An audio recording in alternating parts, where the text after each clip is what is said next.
अस्सलामु अलैकुम वरहमतुल्लाहि वबरकातुह। भाई साहब का पहला सवाल था, उन्होंने कहा कि मैं एक नास्तिक हूँ, आई एम एन एथियस्ट, और मैं खुदा में नहीं मानता हूँ, लेकिन मैं साइंस में मानता हूँ, और मैंने साइंस में किधर भी नहीं पढ़ा कि खुदा है। ये पहला सवाल था। दूसरा सवाल कि उसके कई दोस्त हैं जो रिलीजन में मानते हैं, मज़हब में मानते हैं, कई बार डिस्कशन होता है।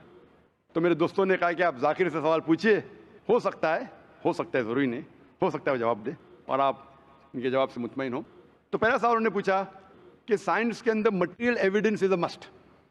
Material evidence is a must मतलब कोई मटेरियल एविडेंस, कोई चीज़ अगर कहते हैं बुक है तो किताब, मटेरियल एविडेंस होना ज़रूरी है, वरना ये गलत है। मैं दूसरा सवाल पहले जवाब दूंगा, फिर पहले पे आऊँगा। मैं साहब material evidence is a must, ये साइंस कहती है। मैं भी साइंस का स्टूडेंट हूँ। आपने ये कहा कि साइंस ने साबित नहीं किया, ये आपने कहा, इस बात को मानता हूँ मैं। लेकिन ये कहना कि साइंस के अंदर material evidence is a must, it is not true, it is not true. अक्सर एविडेंस इज मस्ट, लेकिन अगर ऐसा प्रूफ है जो लॉजिकल है, मंतिक आपके दिमाग लॉजिक के हिसाब से, तो मटेरियल होना ज़रूरी नहीं है। जैसे हम जानते हैं कि स्कूल में मैंने पढ़ा था कि 3 स्टेट ऑफ मैटर है, सॉलिड, लिक्विड, गैस, बराबर। अभी हम जानते हैं कि 4th स्टेट आ गया, कॉलेज प्लाज्मा, इंटरस्टेलर मैटर। हम कहते थे वैक्यूम, वैक्यूम मटेरियल नहीं, बड़ा वैक्यूम में मानते। तो ये ज़रूरी है, मटेरियल होना ज़रूरी है, अक्सर होना चाहिए, बट फ़र्ज़ नहीं है। लेकिन मंतिक से, लॉजिक से अगर प्रूफ कर सके, ठीक है। मिसाल के तौर पे आपको अमेरिका जाना ज़रूरी नहीं मानने के लिए अमेरिका वजूद में है। अमेरिका मटेरियल है, ठीक है, ज़मीन है। आपको अमेरिका जाना ज़रूरी नहीं है, अमेरिका का फ़ोटो देखना ज़रूरी नहीं है। अगर कोई लॉजिकली प्रूफ कर चुका है, आप उसके लॉजिकल आर्ग्यूमेंट्स में मानते हैं, तो आप संतुष्ट होंगे, आपको यकीन हो जाएगा कि अमेरिका है। उसी तरीके से वैक्यूम, इसी तरीके से कितने चीज़ें हैं जो साइंस ने प्रूफ किया है विदाउट मटेरियल एविडेंस। कई चीज़ जो स्पेस और एस्ट्रोनॉमी में है, वो अपने लॉजिक से प्रूफ करते हैं, जैसे so many billion of years, there is no proof, material proof. वो लॉजिक से प्रूफ करते हैं कि स्टार इतना दूर है, light travels at so and so speed, logic, it is not material evidence. आप समझ रहे ना? बट अक्सर आमतौर पे मटेरियल एविडेंस है, लेकिन हमेशा ज़रूरी नहीं है, ठीक है ना? If I could add something to this, this means science is dynamic, whereas religion is static. You can't question anything that has been told to you by your ancestors in religion, which is not the case in science. I can just walk in and challenge any big scientist on merit, but religion doesn't allow that. भाई साहब का अच्छा सवाल है, अहम सवाल है कि साइंस डायनामिक है, मतलब डायनामिक बढ़ते जा रहा है, It's evolving every day. It's evolving every day. और मजहब स्टैटिक है, मतलब एकदम रुका हुआ है। मैं साइंस को चैलेंज कर सकता हूँ, मजहब को नहीं कर सकता हूँ। साइंस बढ़ते जा रहा है, तरक्की करता है, मजहब तरक्की नहीं कर रहा है। आप बिल्कुल सही फरमाते हैं। इस्लाम के अलावा दिगर मजाहिब के बारे में जो कह रहे बिल्कुल सही है। You can not challenge other, लेकिन इस्लाम को आप चैलेंज कर सकते हैं। इसीलिए आप खड़े इधर, आपका यहाँ वजूद, आपका मुझसे सवाल करना सबूत है कि हम चाहते हैं कि आप इस्लाम को चैलेंज करो। इसीलिए कुरान मजीद में 332 बार कहा गया है कालू, उन्होंने कहा, उन्होंने पूछा, अल्लाह ने फरमाया कुल, उनसे कहो, मतलब सवाल जवाब का सेशन। कई सवाल लोगों ने मोहम्मद सल्लल्लाहु अलैहि वसल्लम से पूछा, सूरज के बारे में जवाब है ये। लोग ने पूछा खमर के बारे में, सूरह बकरा सूरह 219। जब उन्होंने पूछा खमर के बारे में, यानी अल्कोहल, शराब, कहो उसमें अच्छाई भी है, बुराई भी, बुराई अच्छाई से ज्यादा है, जवाब आ गया। उस वक्त अल्लाह के रसूल जब मौजूद थे, उस वक्त लोगों ने चैलेंज किया, आज भी करते रहेंगे। जहां आपका सवाल रहा कि science is advancing, religion static, कुछ बातों में मैं मानता हूं, जब आप चोटी पे पहुंच गए है, सबसे highest point in the world is which mount Everest. अब माउंट एवरेस्ट पहुंच गए, उसके ऊंचा क्या जाएंगे? स्पेस में जा सकते हैं, लेकिन धरती पे आप बोलेंगे सबसे हाईएस्ट पॉइंट पहुंच गए, तो उसके आगे तरक्की करने की जरूरत ही नहीं। तो कुछ चीजें, मिसाल के तौर पे खुदा एक है, वो हक ही रहेगा, कभी बदलेगा नहीं। बट कुछ आयतें कुरान की ऐसी है कि आपको कुरान मजीद में जो अरबी अल्फाज है, कुछ अल्फाज के कई मानी हैं। एक आपको एग्जांपल दूंगा, फिर आपके पहले क्वेश्चन पे आऊंगा जो बहुत अहम है कि आप नास्तिक है। मिसाल के तौर पे पहली आयत जो नाजिल हुई थी कुरान मजीद में, इकरा, इकरा बिस्मि रब्बिकल्लज़ी खलक खलकल इंसान मिन अलक। पढ़ो अल्लाह के नाम से जिसने तुम्हें पैदा किया खून के लोतड़े से। आज साइंस एडवांस हुई। पहले लोग कहते थे कि इंसान खून से बना, ये पहले के लोग कहते थे। फिर साइंस एडवांस हुई, बोले खून से बना ही नहीं इंसान। फिर हम देखते अलग के 3-4 मानी है। एक मानी है अलग के खून का लोतड़ा, दूसरे मानी अलग के है क्लिंगिंग यानी चिपकना, क्लिंगिंग। तीसरी मानी है leech like substance, no joke, leech like substance. 3 मानी है। अभी साइंस जब एडवांस हुई तो कुरान में लिखा है फस्अलू अहल ज़िक्री इन कुंतुम ला तालमून, सूरह नंबर 16 आयत नंबर 43। इसमें लिखा है अगर आपको नहीं पता उनके पास जाओ जो इस फील्ड के माहिर है, भले गैर मुस्लिम है। तो कुछ अरबों ने तकरीबन 30 साल पहले इसका ट्रांसलेशन लेके गए प्रोफेसर कीथ मूर के पास, जो एम्ब्रियोलॉजी के मैदान में उस वक्त नंबर 1 था दुनिया में। He was head of the department of anatomy in university of Toronto.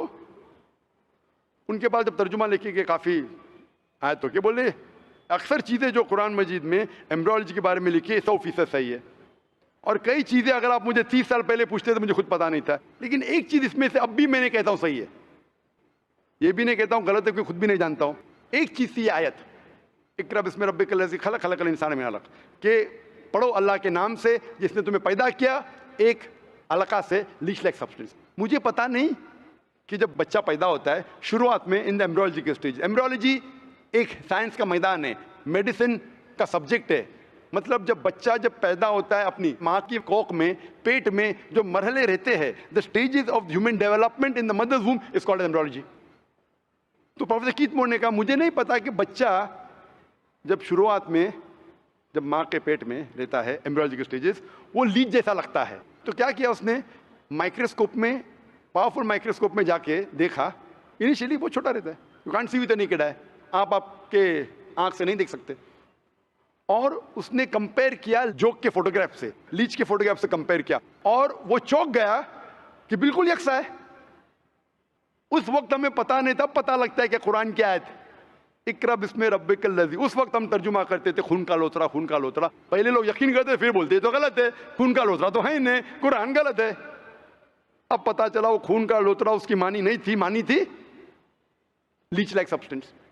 जब और तहकीक के पता चला कि जब बच्चा अपनी माँ के पेट में रहता है, यूट्राइन वॉल को क्लिंग करता है, it clings to the uterine wall, clinging work भी हो गया। थर्ड हमें पता चला कि माँ के पेट में जो बच्चा रहता है वो it act like a leech, blood sucker, वो माँ के जरिए खून हासिल करता है, लाइक अ ब्लड सकर। 3 मानी सही हो गए। आज ये भी पता चला कि पहले चंद हफ्तों में ब्लड खून सर्कुलेट नहीं होता है और दिखने में वो खून का लोतरा लगता है। जो हम समझते थे 20 साल पहले खून का लोतरा गलत तर्जुमा है, आज पता लगता है कि चारों तर्जुमे सही है। खून का लोतरा भी सही है, वो चिपकता है clings to the uterine wall वो भी सही है, वो जॉक लीच जैसा दिखता है वो भी सही है, लीच जैसा बिहेव करता है वो भी सही है, चारों सही है। हमें यकीन है कि अल्लाह खुदा हमारा ईश्वर, आप मानेंगे नहीं ईश्वर में अभी, वो इसलिए पहले सवाल का जवाब पहले देखता और अच्छा होता था, वो सबसे बेहतरीन साइंटिस्ट है, मैं उसके ऊपर आऊंगा। तो ये कहना कि तरक्की नहीं कर रहा है, कुछ बातों में जहां हम पहुंच चुके हैं चोटी पे, ये कहना इस तरीके से साइंस में भी, साइंस से हार्ट पंप्स ब्लड, कभी भी चेंज नहीं होगा। कितनी भी साइंस तरक्की करे, हमको हार्ट के बारे में और चीज पता लग सकती है, उसके 4 चेंबर्स है, हर चेंबर के वॉल्व है, वेंट्रिकल है, और लेकिन ये चीज कि हार्ट पंप्स ब्लड, दिल खून को पंप करता है, कभी भी नहीं बदलेगा। सही क्या नहीं? मैं डॉक्टर हूं, तब ये हक है, अल्लाह है कि कभी भी नहीं बदलेगा कुछ चीज। तो ये कहना कि साइंस हमेशा तरक्की कर रहा है गलत है। जब भी चोटी पे नहीं पहुंचा उस चीज में तरक्की कर रहा है, जब भी चोटी पे नहीं पहुंचा उसमें तरक्की कर रहा है, जब भी चोटी पे पहुंच गया जिस बात पे कभी भी नहीं बदलेगा। आज साइंस कहती है बिग बैंग के बारे में कि हमारी यूनिवर्स एक थी फिर एक धमाका हुआ, वो कभी भी नहीं बदलेगा। ये हो सकता है कि हमें और नॉलेज मिलेंगे, धमाका कैसे हुआ, क्या हुआ। तो जितने बाकी थियोरीज थे about the universe creation, steady state is proved wrong. जब स्टीफन हॉकिंस ने प्रूफ किया, इसमें कोई राय नहीं। ये हो सकता है कि और हमें इंफॉर्मेशन मिल सकती है किस तरीके से बैंग हुआ। तो इस तरीके से कुछ चीज साइंस हक है, कभी भी नहीं बदलेंगी, कुछ चीज बदल सकती है। तो मैं जब कुरान और साइंस के बारे में बात करता हूं, उस चीज के बारे में बात करता हूं which is the scientific fact, कभी भी नहीं बदलेंगे। मैं आपके पहले सवाल पे आऊंगा अभी। पहले सवाल पे आऊंगा, फिर हो सकता है तीसरे चौथे का जवाब मिल जाए। आपने कहा कि आप नास्तिक है, कहा था नहीं, एथियस्ट है। भाई साहब, मैं आपको कॉन्ग्रेचुलेट करता हूं, मैं आपको मुबारकबाद देता हूं कि आप नास्तिक है। आप सोचते होंगे क्यों मैं मुबारकबाद दे रहा हूं आपको? सोचते होंगे ना कि ये जाकिर से सवाल पूछ रहा हूं, उसकी मेन जड़ को काट रहा हूं मैं और मुबारकबाद दे रहा हूं। सोच रहे ना, सोच रहे नहीं? क्यों मुबारक मैं आपको बोलता हूं। अक्सर लोग दे डू ब्लाइंड बिलीफ, अंधविश्वास। वो हिंदू है क्योंकि उसके वालिद हिंदू है, वो क्रिश्चियन है, ईसाई है क्योंकि वालिद ईसाई है, और कई मुसलमान है क्योंकि उनके वालिद मुसलमान है। They are doing blind belief, वो अंधविश्वास कर रहे हैं। आप एक अल्हम्दुलिल्लाह इंटेलिजेंट शख्स है, माशाअल्लाह, साइंस पे यकीन करते। आप सोच रहे आपके वालिद शायद मानते होंगे खुदा में, होंगे क्या नहीं? मानते हैं क्या नहीं? आपके वालिदैन मानते क्या नहीं? वो एग्नोस्टिक है। एग्नोस्टिक है। और आपके परदादा? वो भी एग्नोस्टिक थे। और उनके परदादा? वो रिलीजियस थे। वो रिलीजियस, कोई भी मानते थे ना, परदादा। आपके परदादा मानते थे, लेकिन आप अब ये करते। आप लेकिन जानते तो होंगे, आपके दोस्त जब बात करते मजहब के बारे में, ईश्वर के बारे में, उनका इल्म तो आपको होगा कि नहीं, कि मेरे हिंदू दोस्त किस भगवान में मानते? इल्म तो है। आप सोचते ऐसा भगवान जो खुद कुछ काम नहीं कर सकते, दूसरे भगवान की मदद लेता है। आप सोचते होंगे ना, अरे ये कैसा भगवान है? एक भगवान दूसरे भगवान की मदद ले रहा है तीसरे भगवान को हराने के लिए। तो आपका दिमाग सोच रहा है कैसा भगवान, ये भगवान में मानने का फायदा क्या है? तो मैं आपको कॉन्ग्रेचुलेट करता हूं, मुबारकबाद देता हूं, क्योंकि आपने हमारे इस्लाम का, हमारे ईमान का, हमारे शहादा का पहला हिस्सा कहा, ला इलाहा, देयर इज नो गॉड, कोई भगवान नहीं। आप समझे ना? आपने हमारे शहादा, हमारे ईमान, हमारे इस्लाम की बुनियाद का पहला हिस्सा कहा, जो अहम जुमले का पहला हिस्सा कहा, देयर इज नो गॉड, ला इलाहा, आप कोई भी खुदा में नहीं मानते। इसीलिए मैं आपको मुबारकबाद दे रहा हूं। वो बाकी जो गैर मुसलमान है, जो हिंदू है, क्रिश्चियन है, मुझे पहला उनसे बहस करने पड़ेगा कि आप जिस खुदा में मानते हैं वो गलत खुदा है, फिर साबित करने पड़ेगा इल्लल्लाह, बट अल्लाह, जो मैं इंशाल्लाह करूंगा। डबल काम, आपके लिए आधा काम मेरा हो चुका है, आप समझे ना? इसीलिए आप के साथ मेरा आधा काम हो चुका है। वो क्रिश्चियन को पहले साबित करने पड़ेगा, अरे भाई साहब ईसा अलैहिस्सलाम खुदा नहीं है, मेरा वक्त जाएगा। हिंदू को बोलने पड़ेगा, भाई आप जिस भगवान में मानते, ईश्वर में मानते, मूर्ति में मानते, गलत है। आप तो पहला पार्ट कह चुके हैं हमारा, मानते हैं। दूसरा पार्ट बट अल्लाह, इंशाअल्लाह मैं आपको साबित करूंगा। मैं आपसे सवाल पूछना चाहता हूं। आप माशाअल्लाह साइंस में मानते हैं, मैं भी साइंस में मानता हूं। आप साइंस पे यकीन करते हैं, अल्हम्दुलिल्लाह। मैं भी लिमिटेड, जहां तक के सही है, मानता हूं। मैं आपसे सवाल पूछना चाहता हूं कि अगर एक चीज़ अगर आपके सामने लेके आऊँगा मैं, जो कोई भी इंसान ने कभी भी नहीं देखा, पहली बार कोई इंसान देख रहा है, और मैं आपसे पूछूंगा कि इसका मैकेनिज्म, सबसे पहला शख्स कौन बोलेगा? ये चीज़ maybe computer, maybe something out of the world, something absolutely different, पहले बार जिंदगी में कोई इंसान देख रहा है। मैं आपसे पूछूंगा इसका मैकेनिज्म सबसे पहले कौन सा शख्स कहेगा? आपका क्या जवाब है? वो तो डिस्कवरी या रीडिस्कवरी रहेगा, तो उसको पहला स्टडी करना पड़ेगा ना, इन डेप्थ स्टडी होगा, उसके बाद ही पता चलेगा। सबसे पहले बार, स्टडी तो बाद में होंगी। मेरा सवाल ये है कि सबसे पहला शख्स कौन रहेगा उसके बारे में जो कह सकेगा, मैकेनिज्म के बारे में? जो डिस्कवरर है, वो जो डिस्कवर करेगा वो चीज़ को। मिसाल के तौर के ऊपर अगर कोई गाड़ी बनाता है, गाड़ी तो डिस्कवर किसने नहीं किया, वो तो बना रहा है। गाड़ी तो इन्वेंट किया था, इन्वेंट ने बनाया है। वो इन्वेंटर गया, एक नई गाड़ी लेके आऊँगा, बोलूँगा लेटेस्ट मॉडल है, कौन जानता है? आप क्या बोलेंगे? गाड़ी को? गाड़ी को अगर एक गाड़ी अभी है, मैं उसको पूछूंगा मारुति कार 800 कौन जानता है, तो आप क्या उस पर तहकीक करेंगे? नहीं। आप क्या बोलें, कौन जानता है मारुति 800 के बारे में?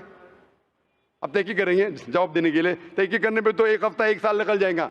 जवाब क्या है? मैं अंदर के बारे में जानना नहीं चाहता हूं, ये पूछना चाहता हूं कि सबसे पहला शख्स कौन होगा जो उसके बारे में जानता है। तो क्या जवाब रहेगा आपका? आप साइंटिस्ट है माशाल्लाह। जिसने बनाया रहेगा उसको पता है। बराबर, जिसने बनाया है।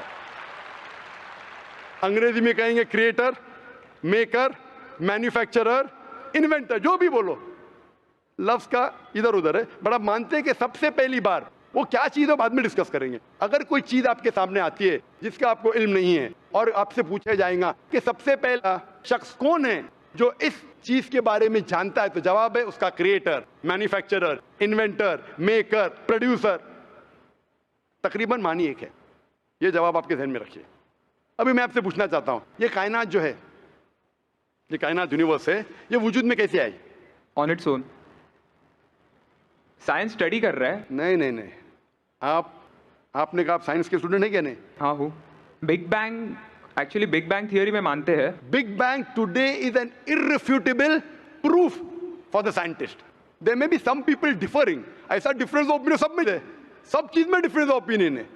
But tomorrow, if someone can come up with a better theory and he can prove Big Bang is wrong, someone comes up, वो कल की बात है।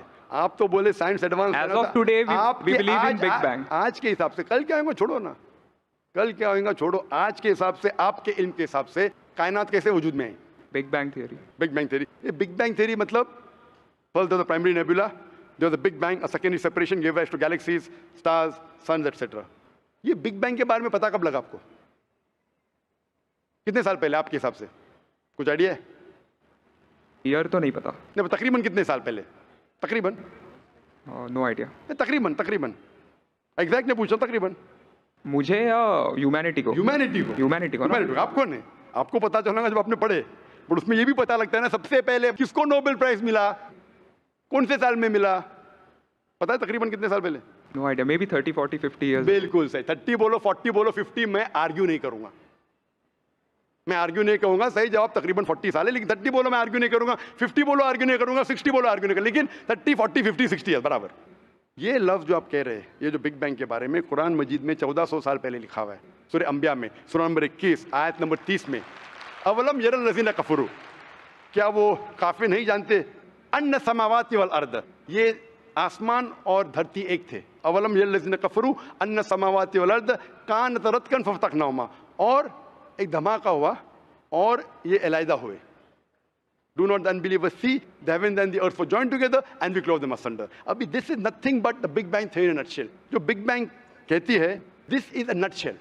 वो Big Bang में आप जब जाएंगे उसमें और आपको एक्सपेंशन मिलेगा, बिलियन ईयर्स पहले हुआ, 5 बिलियन या 5 ईयर्स, दैट डिफरेंस ओपिनियन। ये बिग बैंग के बाद कौन सा गैस है, न्यूट्रॉन आया, प्रोटॉन आया, वो सब discussion. But big bang is the irrefutable proof according to scientist. I would like to interfere here, with your permission, of course.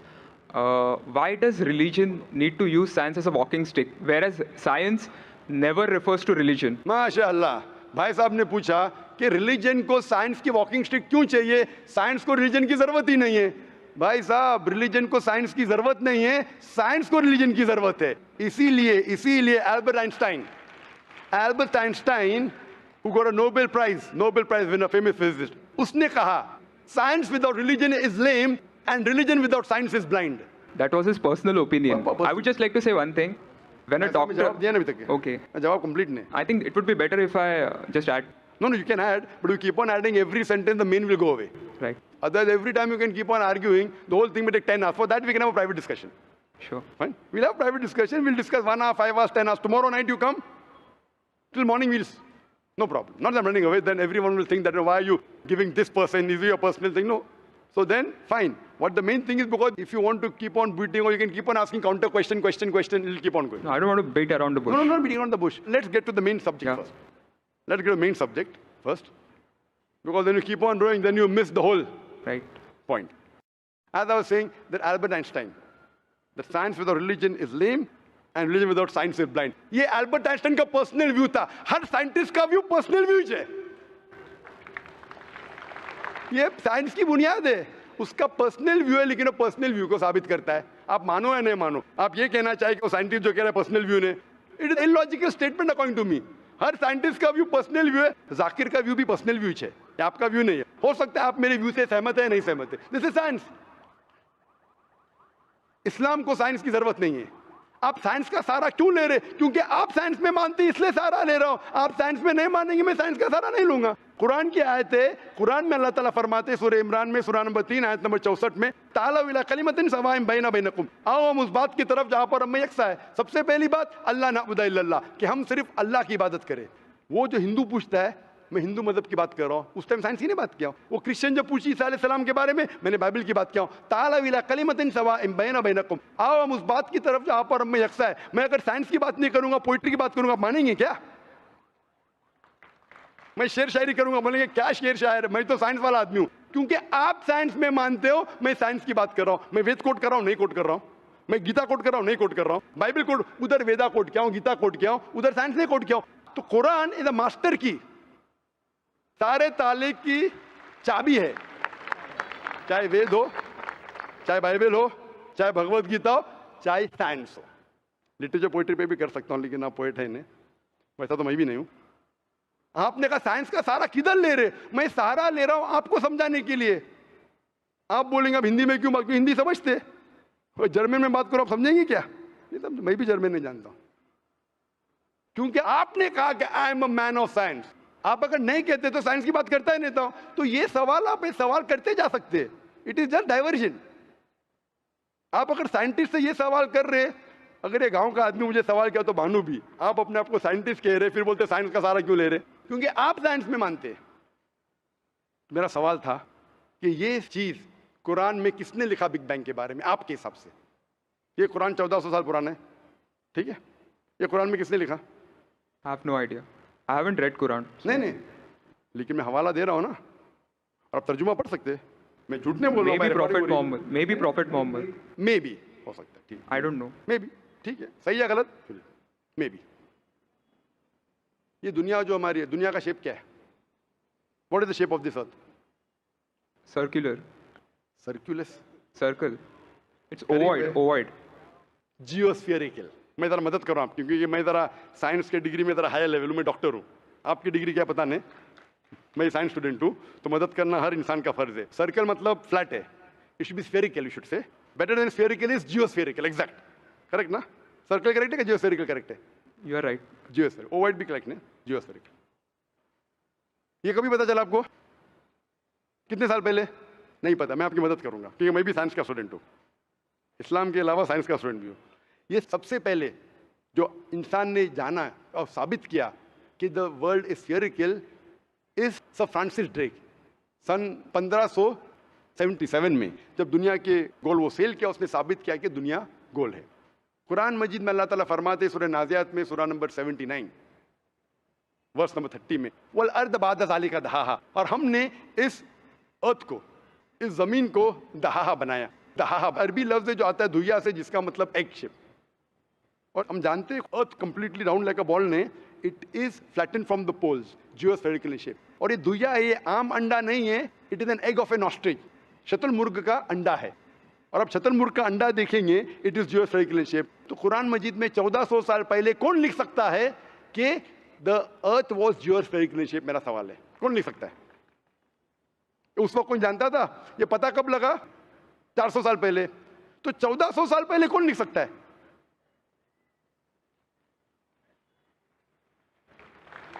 तभी वो पोस्ट्यूलेट था, अभी ये थियरी बन गया, प्रूव करने के बाद थियरी बन गया, तभी वो पोस्ट्यूलेट था। पोस्ट्यूलेट पढ़ेगा जियोस्फेरिकल शेप।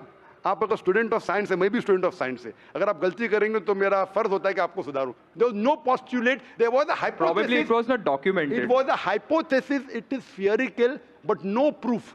And geospherical तो था ही नहीं। Even Sir Francis Drake जब दुनिया के गोल गए, उसने ये नहीं कहा जियोस्फेरिकल है, उसने कहा स्फेरिकल है। कुरान में लिखा है स्फेरिकल नहीं, जियोस्फेरिकल। It was no postulate, no hypothesis also. Leave aside postulate. It came later on. Geospherical तो और करीब है। कुरान में कौन लिख सकता है? Probably some early scientist. Probably some early scientist, ठीक है। अर्ली साइंटिस्ट ने लिखा, पहले बोले मोहम्मद सल्लल्लाहु अलैहि वसल्लम हो सकता है, फिर बोले अर्ली साइंटिस्ट, बिग बैंग लिखा, ये लिखा, ठीक है। ये चांद जो है, चांद की रोशनी खुद की रोशनी है क्या रिफ्लेक्टेड रोशनी है? Reflected. रिफ्लेक्टेड है। कभी पता चला? यस्टरडे, 200 साल पहले, 300 साल पहले, 400 साल पहले, उस पर बहस नहीं करेंगे। कुरान मजीद ने 1400 साल पहले लिखा है, सूरह फुरकान में सूरह नंबर 25 आयत नंबर 61 में, कि ये चांद और सूरज की खुद की रोशनी है, चांद की रोशनी बोरोड है, ली गई है या रिफ्लेक्टेड है, नूर या मुनीर। तो कौन कुरान में लिख सकता है कि ये चांद की रोशनी खुद की रोशनी नहीं है, बोरोड रोशनी है, रिफ्लेक्टेड है? पहले हर इंसान समझता था कि चांद की खुद की रोशनी है, कोई भी हाइपोथेसिस भी नहीं था, बराबर ना? ये हाइपोथेसिस भी नहीं था 1000 साल पहले कि चांद की रोशनी खुद की है। स्फेरिकल था, मैं जानता हूं, पीपल ऑफ पाइथागोरस ने कहा था। चांद के बारे में तो किसी ने भी नहीं कहा। कौन लिख सकता है कुरान में 1400 साल पहले कि चांद की रोशनी खुद की नहीं है, ली गई है, बोरोड है, रिफ्लेक्टेड है? कौन लिख सकता है? Stick to my earlier answer. क्या आंसर है? Some scientist. पहले बार साइंटिस्ट, सेकंड बार साइंटिस्ट, थर्ड लेकिन ये साइंटिस्ट ने जब जाना, दुनिया से कहा क्यों नहीं? Because those times were those. अगर साइंटिस्ट ने कहा, आपकी साइंस की किताब में क्यों नहीं लिखा है? 1400 साल पहले आपके साइंस ने किताब में बिग बैंग क्यों नहीं लिखा? आपके साइंस की किताब में वर्ल्ड इज ज्यूरोस्फेरिकल क्यों नहीं लिखा है? मेरी साइंस की किताब में भी नहीं लिखा है, मेरी साइंस की किताब में भी नहीं लिखा है कि 1400 साल पहले चांद की रोशनी खुद की रोशनी नहीं है, क्यों नहीं? तो आपका ये आर्गुमेंट के साइंटिस्ट ने कहा एक बार तो होगा, 2 बार तो चलेगा, तीसरी बार भी माफ किया। अभी चौथी चीज पूछता हूं मैं, चौथी चीज पूछता हूं कि हम जब पढ़े स्कूल में, आपने स्कूल कब पास किया? 2002 मैंने पास किया 1982 में, आपने 20 साल बाद पास किया। मैं जब क्या पढ़ा बोलूंगा, आप क्या पढ़ा आप मुझे बोलना। जब मैं 1982 में स्कूल पास किया तो मैंने पढ़ा कि चांद और सूरज they are revolving but they are rotating about their own axis. आपने क्या पढ़ा स्कूल में? चांद और सूरज रोटेट कर रहे एक्सिस के ऊपर, क्या नहीं? हाँ, लेकिन मैंने पढ़ा नहीं कर रहे। अभी आपका इल्म स्कूल के अंदर मेरे इल्म के बाद आया और सही है। जब मैंने पढ़ा स्कूल के अंदर कि चांद और सूरज घूम रहे लेकिन अपने महवर पे, अपने एक्सिस पे नहीं रोटेट कर रहे। लेकिन कुरान मजीद की आयत है सूरह अंबिया सूरह नंबर 21 आयत नंबर 33 में, हुवल्लज़ी खलक़ल लैल व नहारा, उसने है जिसने बनाया रात और दिन, व शम्स वल कमर, सूरज और चांद, कुल्लुन फी फलकी यस्बऊन, ये घूम रहे हैं, रिवॉल्व कर रहे और अपने महवर पे रोटेट भी कर रहे। तो मैंने पढ़ा ये स्कूल के अंदर, मेरे कुरान में दोनों टकराव है, तो मैं इधर चौंक गया। मैं मुस्लिम भी था और साइंस का स्टूडेंट, चौंक गया। अभी साइंस तस्लीम करती है, आपने भी पढ़ा कि सूरज और चांद रोटेट करते। तो जब मैं स्कूल में था मेरी साइंस टीचर ने कहा रोटेट नहीं करती है, आपकी साइंस टीचर ने कहा करती है। यानी अभी 20 साल 30 साल पहले पता चला, बिल्कुल सही। तो किसने लिखा ये 1400 साल पहले इस कुरान मजीद में कि सूरज और चांद घूमने के अलावा अपने महवर पे घूम रहे, दे आर रोटेटिंग? एक गुमनाम साइंटिस्ट जिसने इल्म हासिल। साइंटिस्ट का मतलब वो जो तहकीक करता है, तहकीक करता है और साबित करता है। किसी ने भी 1400 साल पहले साबित ही नहीं किया। क्या आपने पढ़ा स्कूल के अंदर? क्या 1400 साल पहले साबित हुआ ये? नहीं। तो कैसा कह सकते साइंटिस्ट? आपका आंसर साइंटिफिक है? बिल्कुल साइंटिफिक नहीं है। आपका आंसर लॉजिकल भी नहीं है। आप समझ रहे ना? खाली एक अजम्पशन है। अजम्पशन है। साइंस का अजम्पशन में मानता है if the assumption can be proved it is right, otherwise it is wrong. Right. If you have an assumption, आप जानते होंगे इसके बारे में, जब Albert Einstein theory of relativity, theory of relativity जानते हैं आप? उन्होंने जब थ्योरी ऑफ रिलेटिविटी दुनिया से कहा, यह भी कहा 6 तरीके, this 6 things you can prove my theory wrong. उन्होंने बताया कि इस थ्योरी को गलत साबित करना है, ये 6 चीज करो और मेरी थ्योरी गलत साबित हो जाएंगी। That mean that's called as a falsification test. उसको कहते हैं अच्छा साइंटिस्ट। आपके अजम्पशन में कुछ है क्या फॉल्सिफिकेशन टेस्ट? पूरा फॉल्स है, टेस्ट ही नहीं है। अजम करो 2 + 2 = 5, मानेंगे आप? नहीं मानेंगे। Assumption carries weight if it is based on logic. Quran में अब भी फॉल्सिफिकेशन टेस्ट है। आपको कुरान को गलत साबित करने का है, एक इख्तिलाफ लगाओ, take out a single contradiction in the Quran and the Quran will be proved wrong. 1400 साल से न किसी ने किया न कभी कोई करेगा। कुरान की आयत है सूरह बकरा सूरह नंबर 2 आयत नंबर 23 और 24 में कि ये कुरान अल्लाह ने अपने पैगंबर मोहम्मद सल्लल्लाहु अलैहि वसल्लम को दिया। और एक चैलेंज है कि आप कुरान में से एक सूरा जैसा पेश करो, एक सूरा जैसा पेश करो। कितने लोग ने कोशिश किया, ना कभी कोई कामयाब ना कभी रहेगा। कितने फॉल्सिफिकेशन, जैसे मेरे तकरीर सुन सकते हैं आप। इसी तरीके से कुरान में लिखा है वाटर साइकिल, जो बर्नार्ड पैलिसी कहता है। कुरान में कई आयतें water cycle, how does the water rise, go into cloud, fall into ocean, fall down, कई जगह पे कहा गया है। कुरान मजीद में कहा गया है सूरह लुकमान में सूरह number 31 verse number 29, in Surah Rum chapter number 30 verse number 48, in Surah Hijr chapter 15 verse number 22, it's mentioned in Surah Mominoon chapter number 23 verse number 18, in Surah Noor chapter number 24 verse number 43, in Surah Araf chapter number 7 verse number 57। I can keep on giving references only of water cycle, जो 1580 में सब Bernard policy ने कहा। कौन कह सकता है इसे? कौन लिख सकता है? Quran speaks about biology, that there are sexes in plants, male and female, which we came recently. In Surah Ra chapter number 13 verse number 3, in Surah Taha chapter number 20 verse 53. Who could have mentioned that before? Who could have mentioned that? Quran says the animal lives in community, which we came to recently. In Surah Anam chapter number 6 verse number 38. The Quran speaks about the universe expanding, the Musiona. In Surah Dhariyat chapter number 51 verse number 47. Who could have written this? The Quran speaks about the ocean, the salt water and sweet water. There is a barrier which is forbidden to be trespassed. In Surah Rahman chapter 55 verse number 19.